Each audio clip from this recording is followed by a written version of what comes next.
Les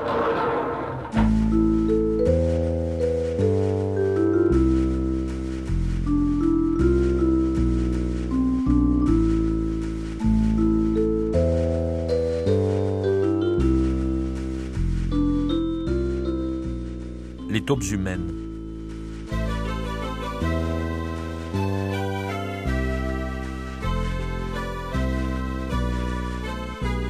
Alors, à la mine, il n'y a qu'une chose qui compte, c'est remonter du charbon. Hein. Il n'y a pas de sentiment. Ce qu'il faut, c'est remonter du charbon.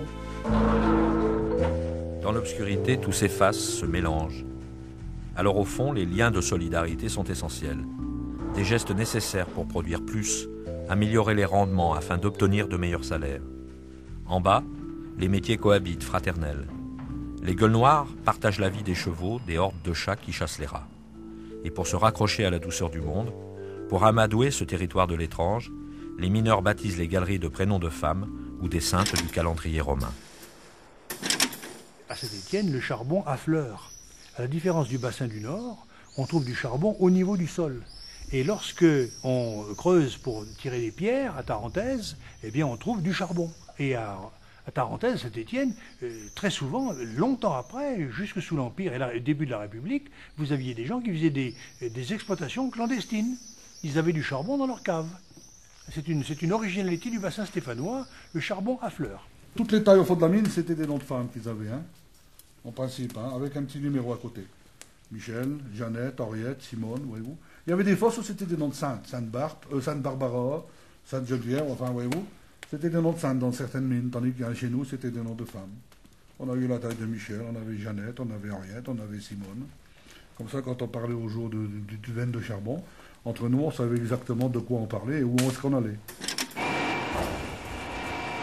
Alors, une journée de mineur de fond, bien sûr, part du départ déjà le matin, quand on appelle ça la prise de lampe.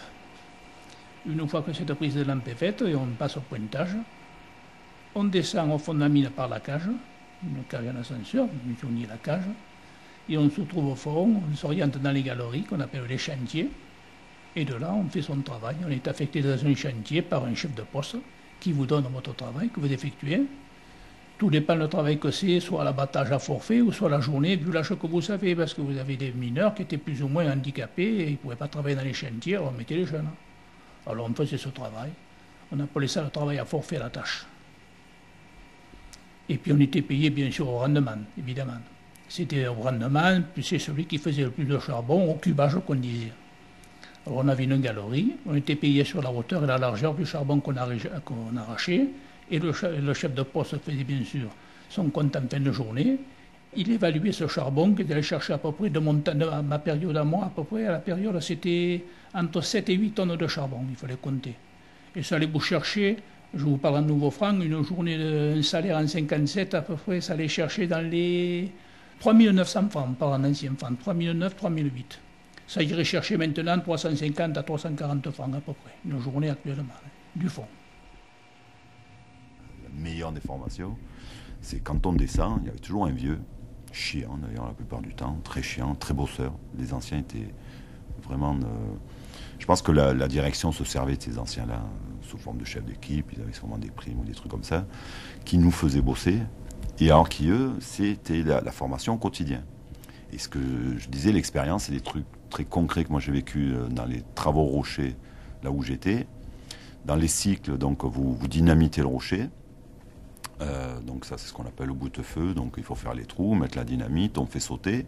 Une fois qu'on a fait sauter, on arrive avec un Wagner pour ramasser le remblai. On ramasse le remblai, ça passe dans les concasseurs sur les bandes.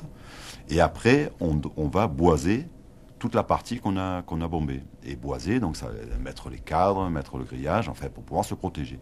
Toute cette partie du travail, pendant le temps que vous boisez, vous êtes à découvert. Vous êtes donc sur une fin de galerie où au-dessus de votre tête, il y a le rocher qu'on a bombé, puis qu'après qu'on a sondé. Toute cette partie-là, c'est la partie la plus dangereuse, par exemple, du cycle du travail. Ça tombait une fois par jour. Hein. Sur 3 postes, ça se faisait ce cycle-là. Mais là, il n'y a rien qui s'apprend. La seule chose, c'est le bruit que fait le plafond. Le bruit que fait le parament. Et ça paraît idiot, mais ça fait énormément de bruit. ça craque. Puis il y a des bruits, alors que moi j'avais la trouille, je partais en courant, personne ne bougeait, parce que ce bruit-là, il n'est pas dangereux. Et puis il y a des bruits qui pour moi étaient les mêmes que les autres. Le vieux, justement, toujours un des vieux de l'équipe, hop, tout le monde descend, tout le monde... Ça, ce sont des expériences, ça ne s'explique pas, ça ne s'apprend pas, on ne peut rien y faire à ce truc-là.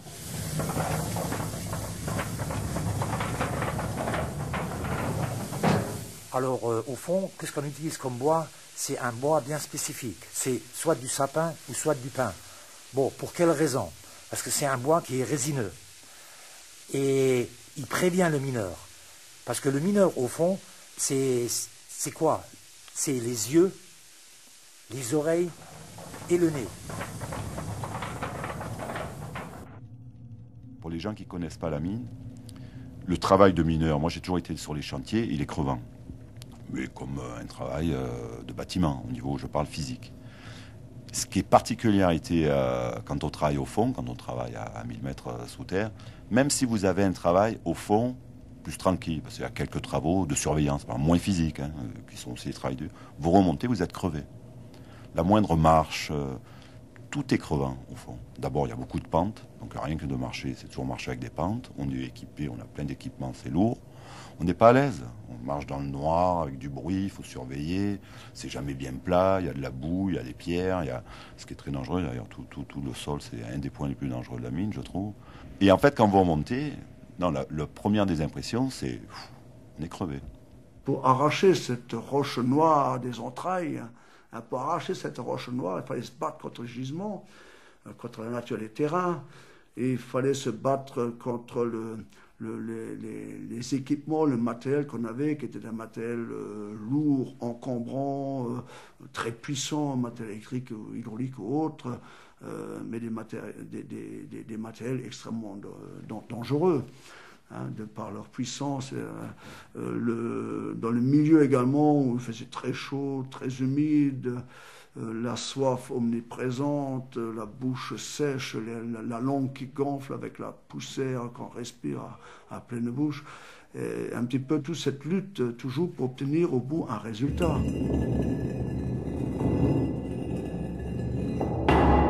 Une fois descendu au fond, on vous affecte à un ancien mineur formé, qui a toutes les connaissances, qui connaît toutes les ficelles.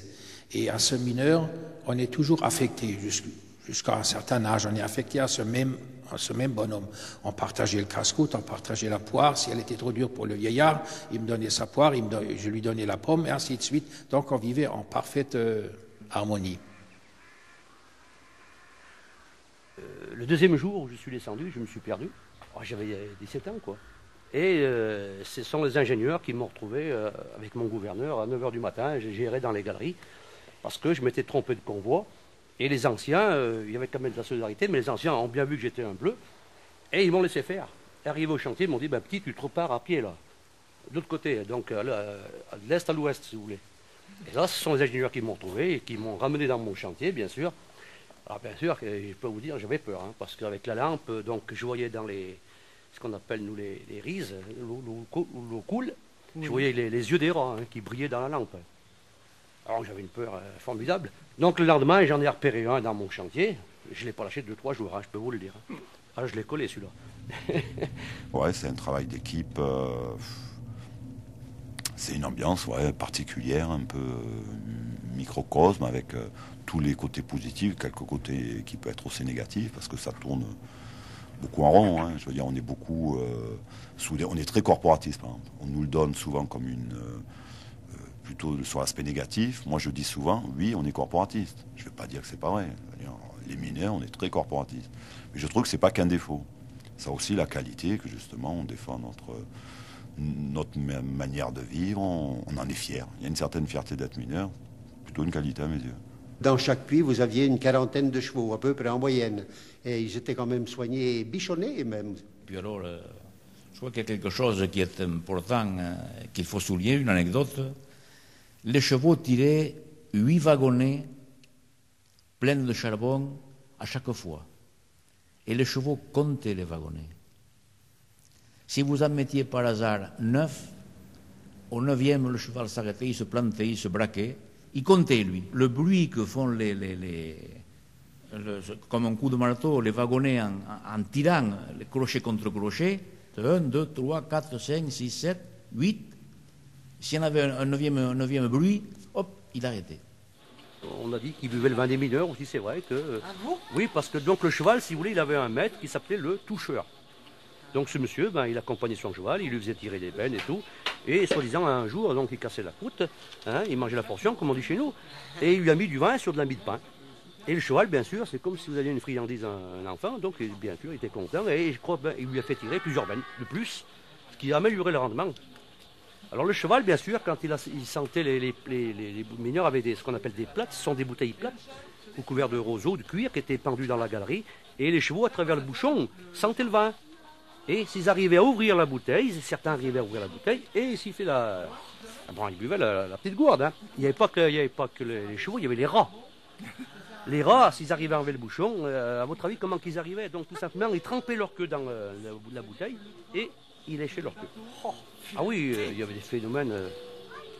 oui, mais les chevaux, c'est vrai qu'ils savaient, par exemple, dans un chantier, qu'ils étaient même à plusieurs kilomètres de l'écurie, ils savaient que c'était l'heure. Donc le toucheur, il fallait qu'il dételle, hein, puis le cheval rentrait tout seul. Hein. Il savait pousser les portes d'aérage, dans le noir, il connaissait bien son écurie.